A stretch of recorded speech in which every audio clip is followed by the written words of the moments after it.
po ako ngayon ng steamed chicken with mushroom. Ito po, meron po akong ditong chicken wing.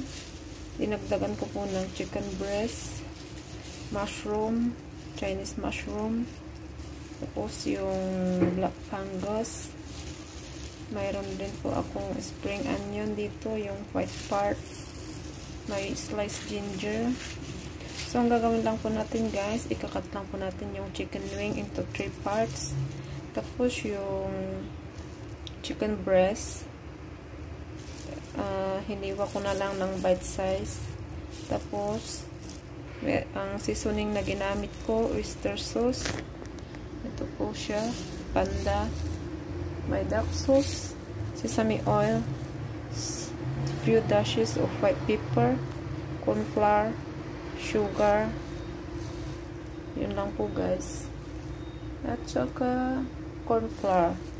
Tapos imimix lang natin sila all together.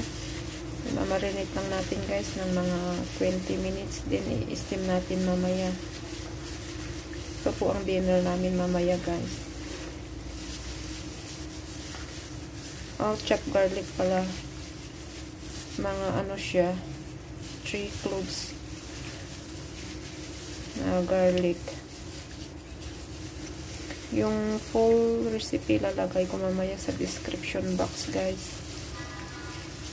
So ganyan, paghalo-haloin lang natin.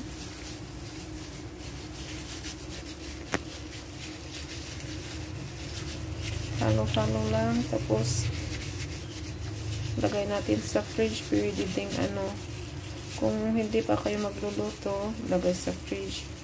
Pero pag magluluto na, pwede namang ilagay sa labas mga 30 minutes bago kayo magluto. So see you later guys.